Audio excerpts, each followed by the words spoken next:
Bismillahirrahmanirrahim. Alhamdulillahi rabbil alamin. Assalamu ala ashrafil anbiya'i wal mursalin. Sayyidina Muhammadin wa ala alihi wa ashabihi wa atba'ihi ajma'in. Alhamdulillah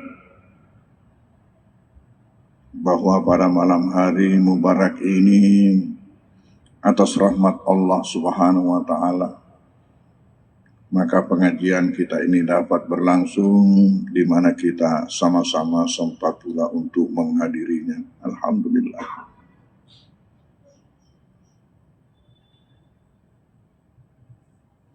Kajian kita malam hari ini adalah lanjutan dari pembahasan mengenai niat.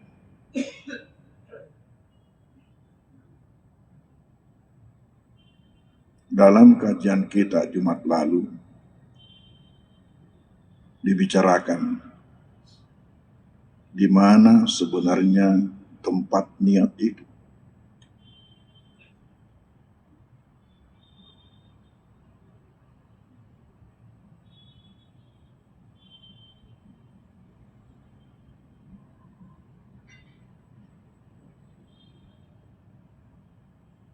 Malam hari ini kita akan bicarakan kapankah niat itu dilaksanakan, atau dengan kata lain waktu niat itu kapan,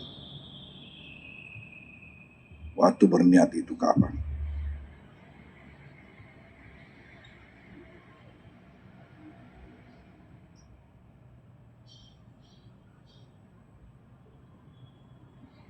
Dalam kitab yang ditulis oleh Imam As-Suyuti di sini mengatakan al-aslu anna waqtaha awwalu ibadat wa nahwiha. Yang menjadi dasar ialah waktu niat itu ialah pada awal ibadah. Awal ibadah.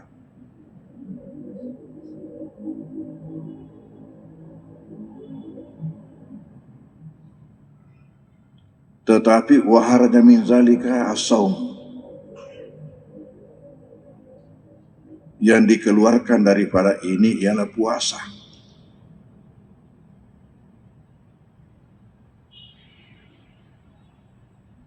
Mengapa sampai puasa itu bukan awal ibadah? Itu pada hakikatnya adalah untuk keringanan buat hamba. Jadi pada awalnya fajuiza taqdimu niyati ala awwali waktu. Maka dibolehkan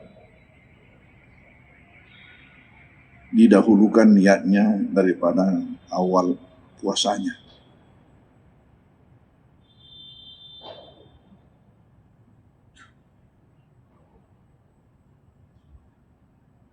Awal puasa itu ialah masuknya waktu subuh.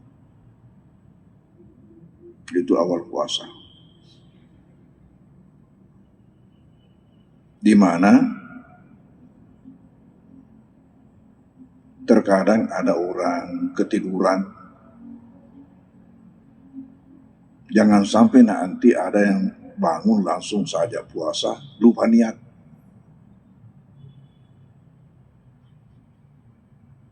Oleh karena itu, untuk meringankan kepada hamba, maka pada awalnya didahulukan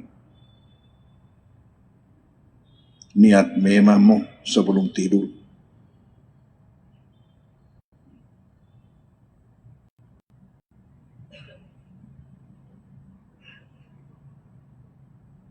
Kata Maha Guru kita di sini, li'usri murakabati, karena sulitnya untuk dijaga itu. Summa sarazalika ila an wajabah. kemudian hal itu berlangsung yang berakhir dengan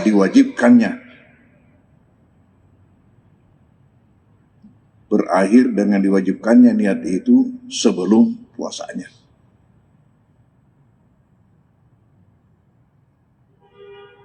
Kenapa? Kalau nawa ma'al fajri lam yasihha fil asah.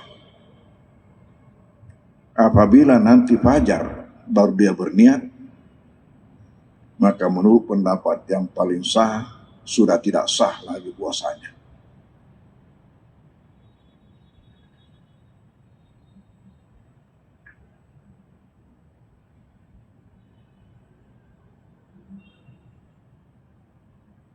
Nah, termasuk dalam hal ini, yang boleh didahulukan niatnya itu ialah zakat dan kafarat.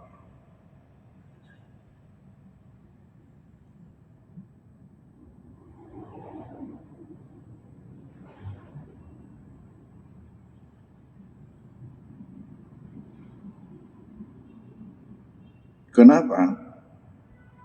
Karena ini zakat kafarat boleh diwakilkan kepada orang lain untuk menyerahkan. Beda dengan salat tidak boleh diwakili. Oleh karena itu maka wajib dilakukan pada awal waktunya.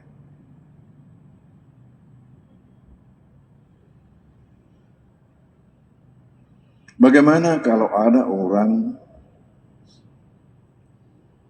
ketika salat dia lupa niat?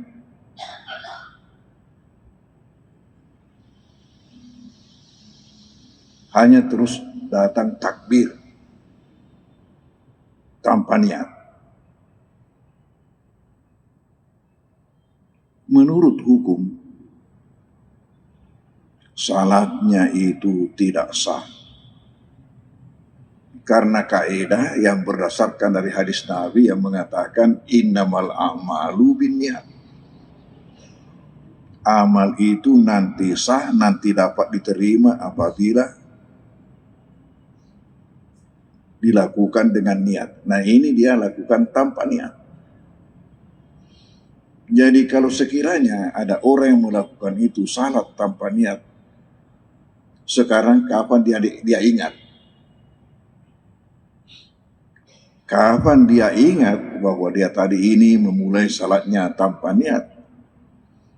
Maka ketika itu dia harus batalkan salatnya dan kembali mengulangi dengan niat.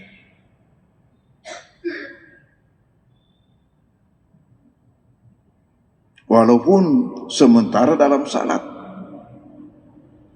Karena ketika itu dia baru menyadari bahwa ternyata salatnya ini tidak sah, jadi sia-sia.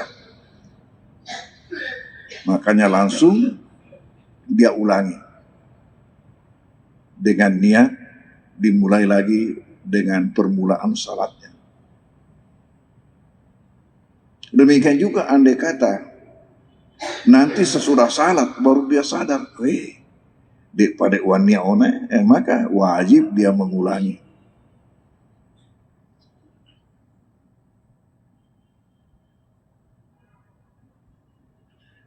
Karena apabila kita lupa akan suatu rukun dalam salat, maka sejak rukun yang dilupa itu dan seterusnya yang kita lakukan itu sia-sia. Sia-sia, hanya yang sah sebagai salat sampai kepada yang lupa tadi itu.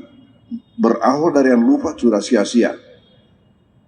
Jadi, di mana saja kita ingat, kapan saja kita ingat, kalau masih dalam salat kita langsung harus kembali kepada yang lupa tadi itu.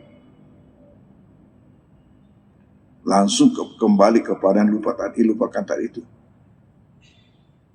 Andai kata pun matahiyat ni napa maingat, langsung dia berdiri kembali. Kalau saja yang dia lupa itu dalam keadaan berdiri dilakukan, Umpamanya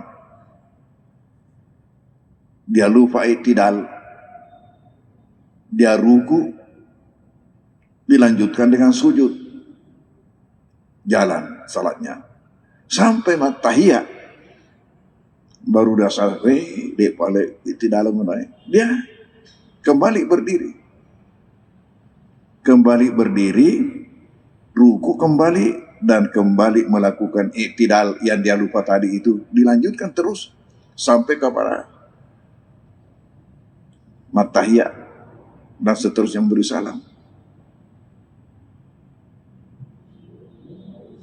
Tetapi andai kata nanti selesai salat baru dia sadar, maka ketika itu wajib dia mengulangi salatnya. Kurang manimak bereseleng ai dek balik i'tidal ngunai. Dan andai kata dia lupa Fatihah, ya, dia harus ingat di rakaat pertama tadi dia tidak baca Fatihah. Di rakaat mana dia tidak baca Fatihah? Kalau saja dia masih dalam salat, belum dia memberi salam, dia kembali berdiri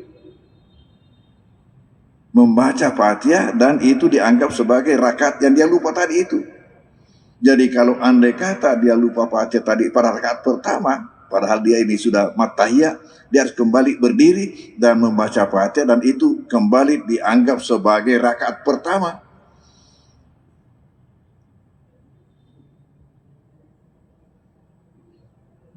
Masa nama nangyaina taniaan ngajian.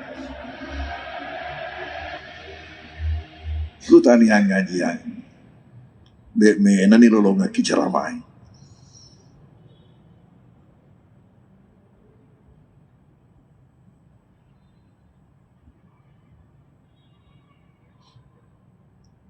Dan apabila tadi itu dia masih dalam salat, walaupun pemanya tahiyat dan pemerintah kembali diambil itu, ujung-ujungnya nanti sujud sahwi sebelum memberi salam. Ujung-ujungnya sujud sahwi ketika dia akan memberi salam sesudah tahiyat, sebelum memberi salam.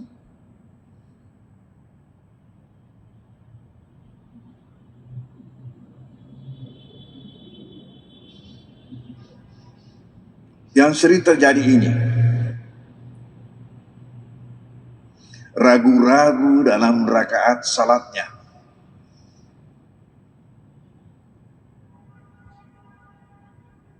Salah satu hikmah kita disuruh salat berjamaah supaya ini jangan terjadi pada kita. Ini sering terjadi manakala kita salat sendirian.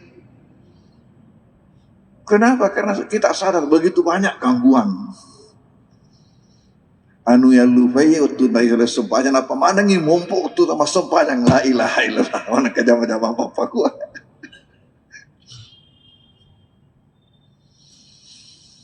Nah akibat daripada itu bingung, mati ini sudah 4 rakaat atau baru 3? Saya kira hal ini pernah terjadi pada kita semua.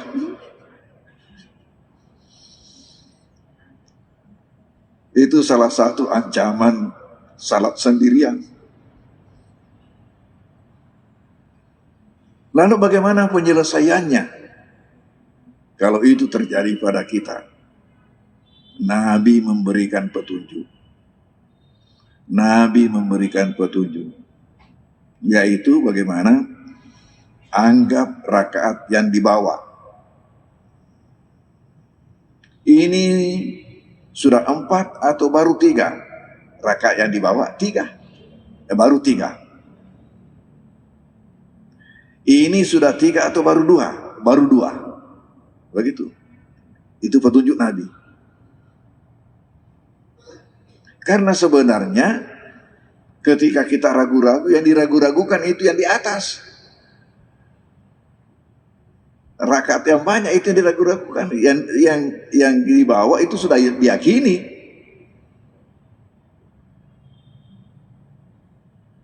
Ini sudah 4 baru 3, sebenarnya itu yang diragu-ragukan 4-nya. 3-nya itu sudah yakin.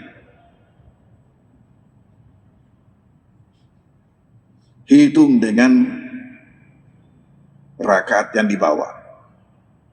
Baru 3. Nah sekarang pertanyaan, apa betul baru 3 atau sudah 4? Kemungkinan salah satunya itu yang benar. Kalau saja memang baru 3,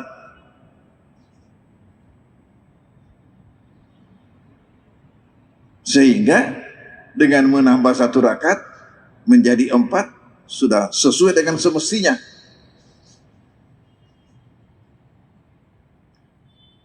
Tetapi bagaimana kalau sebenarnya sudah 4?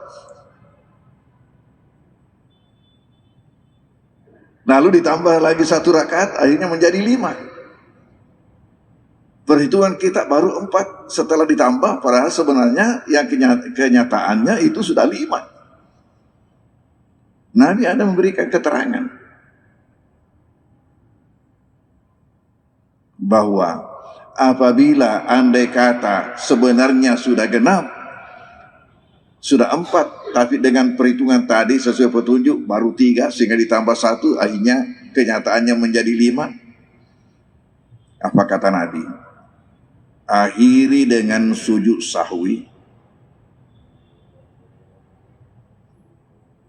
Dengan sujud sahwi itu mengembalikan, menormalkan kembali yang 5 itu menjadi 4.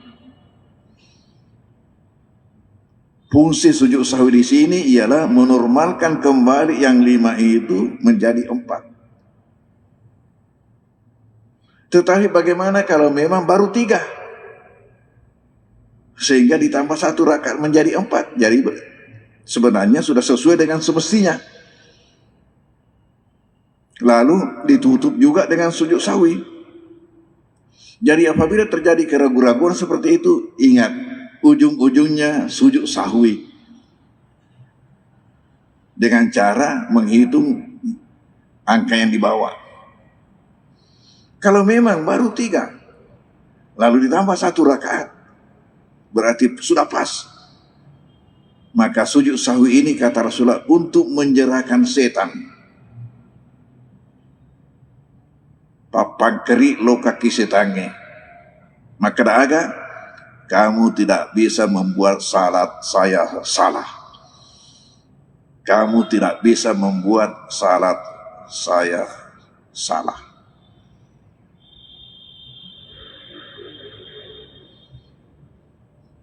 Ini harus kita ketahui semua, karena ini bisa saja terjadi pada kita semua.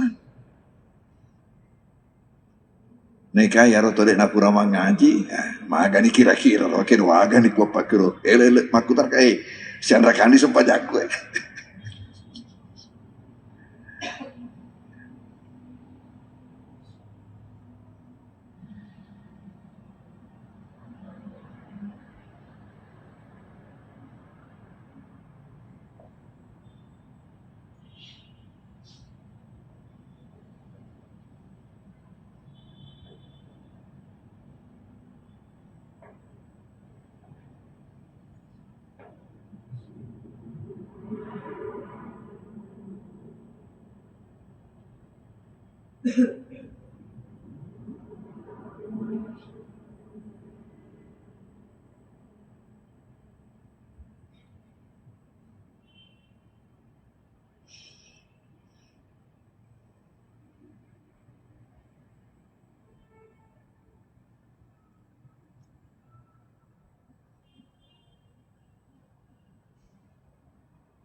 Ini lagi contoh niat itu didahulukan sebelum waktunya. Kalau kita menjamak salat dengan jamak takdim, al-jamu fa inna niyatahu fi salatil ula.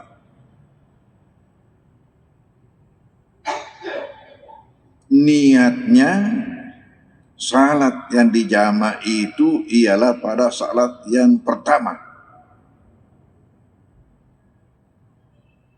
Salat yang pertama.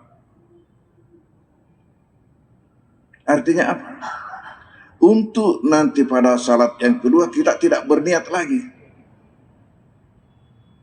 Karena ketika kita berniat menjama sudah termuat itu. Tidak mungkin menjamak salat dengan hanya satu salat dilakukan. Kalau menjamak berarti ada salat yang kedua. Jadi ketika niat jamak itu sudah termuat salat yang kedua. Oleh karena itu ketika menjamak salat maka niatnya hanya pada salat yang pertama. Dan salat yang kedua tanpa niat lagi. Tanpa niat lagi. Karena salat ini dijamak. Dengan sendirinya ketika itu berarti niatnya salat yang kedua sudah lebih dahulu sebelum melakukannya. Ini niatnya salat yang kedua sudah terlebih dahulu sebelum melakukannya karena diantarai oleh salat pertama.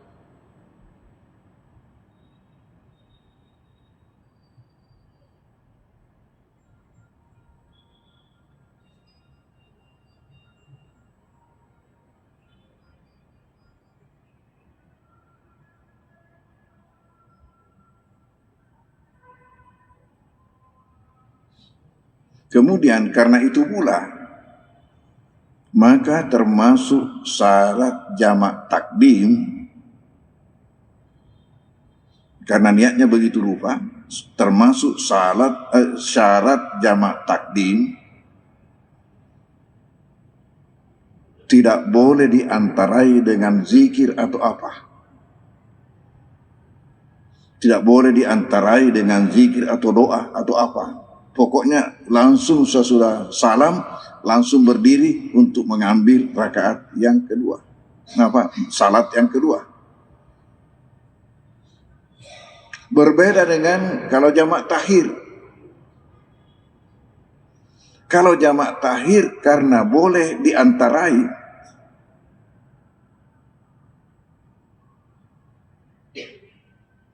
diantarai dengan zikir-zikir.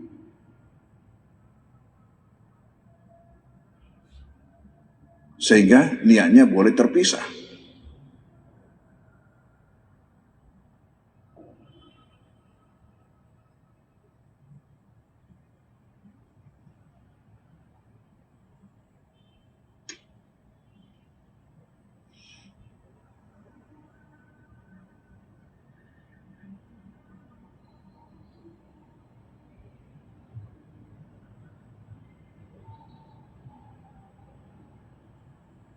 Di sini termasuk disebutkan oleh Maha Guru kita ini niat menyembeli itu. Niat menyembeli boleh terpisah dengan melakukannya. Artinya pada waktu memotongnya boleh terpisah.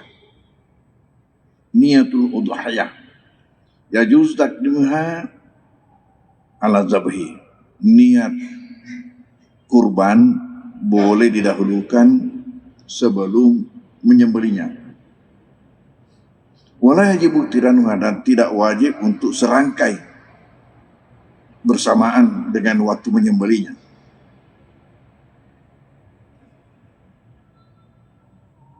Wajuzu inda nafi ilal wakil fil asah. Malah menurut pendapat yang paling sah boleh saja niatnya itu ketika kita wakilkan kepada orang lain untuk melakukannya.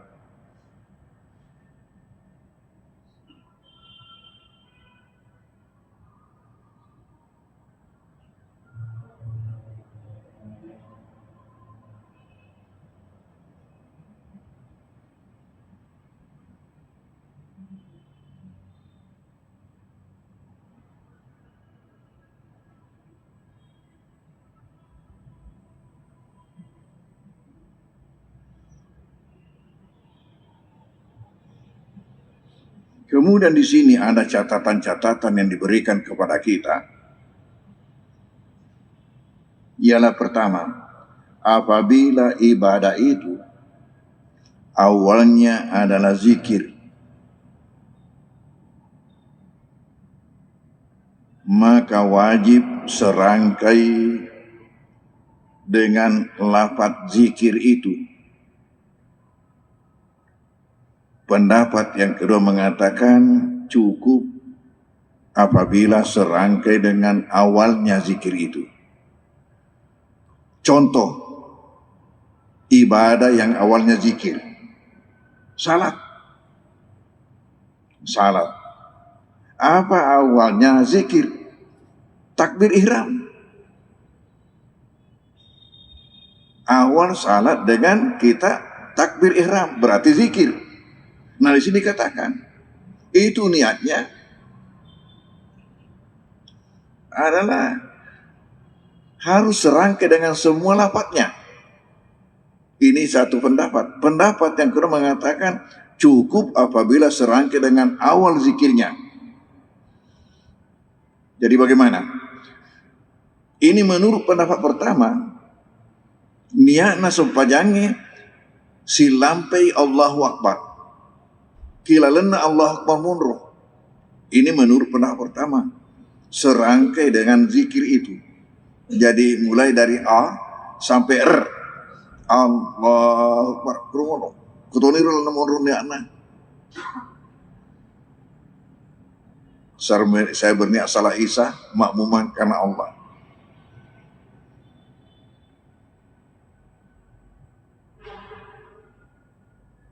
Tetapi pendapat kedua mengatakan cukup dengan awalnya. Artinya kusiandre ni aruniae lolong alehukna Allah jadi nih.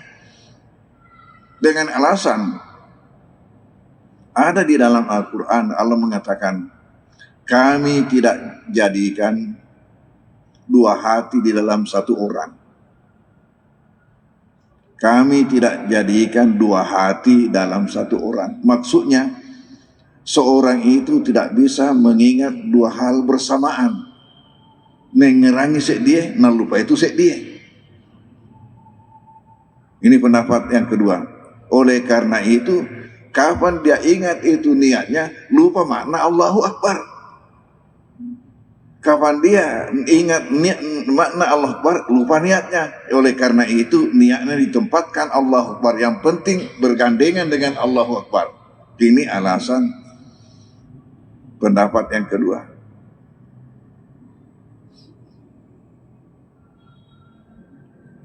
Nah, saya kira ini yang cocok dengan orang awam macam kita ini semua. Mungkinlah orang-orang khusus itu bisa melakukan itu bersamaan. Tapi kalau menurut Al-Quran tidak bisa. Kalau menurut Al-Quran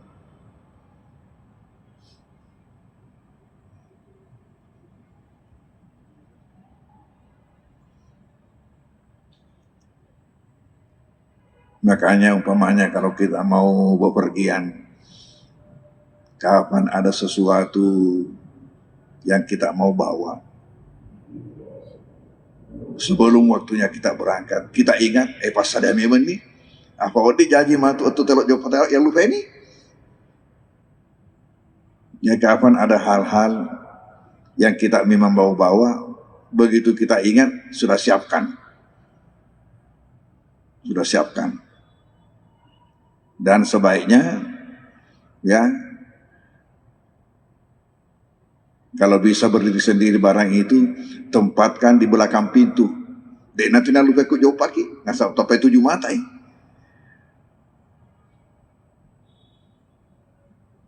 Kalau tidak, nah sering ada sesuatu yang kita mau bawa menjadi lupa ketika kita mau berangkat. Ku bilang lagi, alai, wah lupa yun anu kue. Ay, kalau kau bilang abad nutup.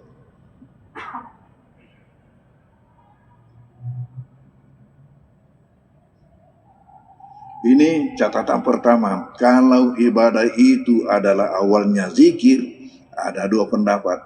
Niatnya, siapa bisa sepanjang zikir itu di situ dia letakkan niat, oke. Tapi siapa yang tidak bisa, maka niat itu sebelum zikir itu, sebelum masuk zikir itu. Yang penting serangkai, si Andri.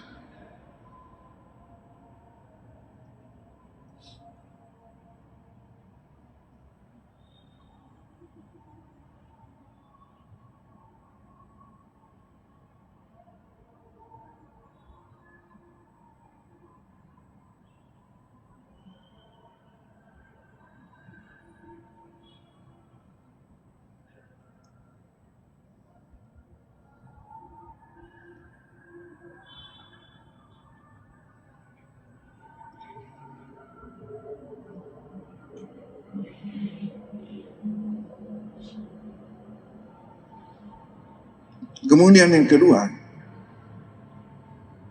apabila ibadah itu mempunyai dua awal, awal hakiki dan awal nisbi, maka wajib serangkai niat pada keduanya.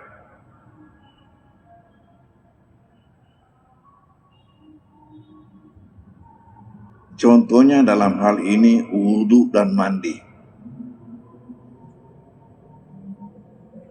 Yang disebut awal hakiki di sini ialah awal rukun dari ibadah itu. Awal nisbi yaitu apabila dimulai dengan sebelum rukunnya. Contoh nama jenne. Awal hakikinna jenne wattunna ibisai rupai. Awal nisbina wattunna ibisai limai, apa mulai ibisai limai. Maka awal hakiki, kalau di situ baru kita berniat, maka ini yang sebelumnya tidak dapat pahala. Wudhu kita sah karena kita berwudhu pada awal rukun. Rukun pertama sudah niat. Tetapi lepai apalagi ki pugau sunat ibu gau ki ulun nasabak de patomania. Ya apa nak jopa apalagi ketika kita sudah berniat. Sebelum berniat belum jalan pahala. Nah, hari ini kita nanti berniat setelah basuh muka, itu sudah sah wudhu kita, tetapi hilang pahalanya ketika basuh tangan, ketika berkumur-kumur, ketika mengesusu, ketika siwak. Hilang itu karena itu adalah sunat yang dilakukan sebelum berniat.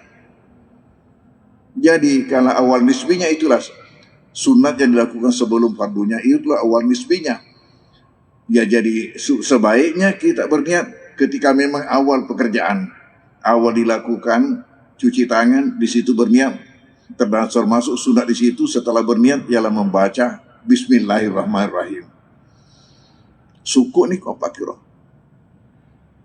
baru sempurna.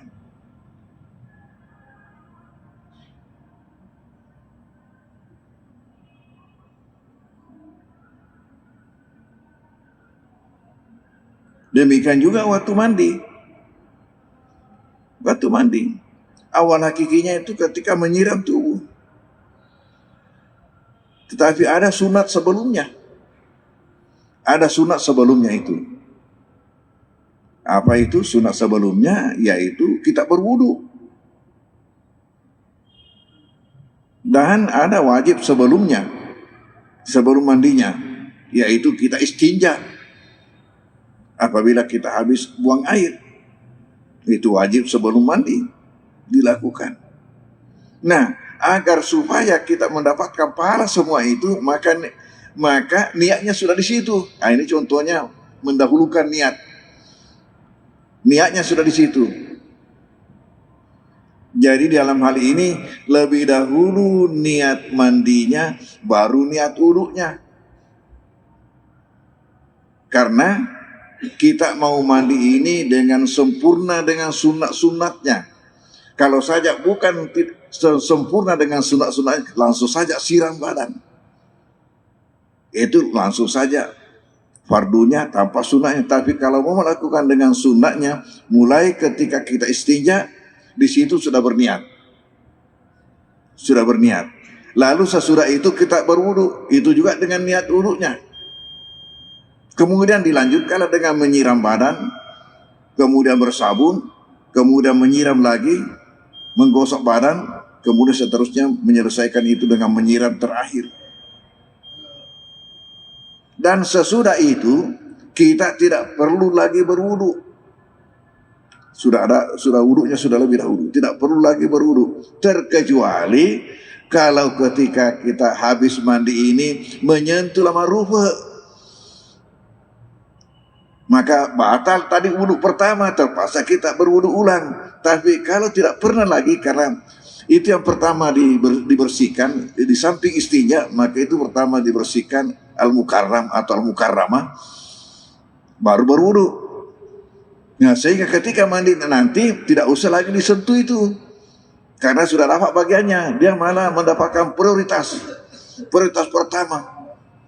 Nah, maka ketika sedang mandi tidak usah lagi. Dan kalau itu kita lakukan, maka nanti setelah selesai mandi tidak perlu lagi berwudu. Terkecuali tadi kalau kita ada menyentuh lagi, terpaksa gara-gara itulah menyebabkan kita harus kembali berwudu. Saya kira ini bahasan kita pada malam hari ini. Wallahu a'lam bishawab. Bismillahirrahmanirrahim. Sallallahu alaihi wasallam. Allahumma fa'na bima 'allamtana wa 'allimna ma yanfa'una. Wa sallallahu alaihi wasallam. Alamin. Al-Fatihah. A'udzubillahi bismillahirrahmanirrahim. Iyyaka na'budu wa iyyaka nasta'in. Shiratal mustaqim. Shiratal ladzina an'amta 'alaihim. Wassalamualaikum warahmatullahi wabarakatuh.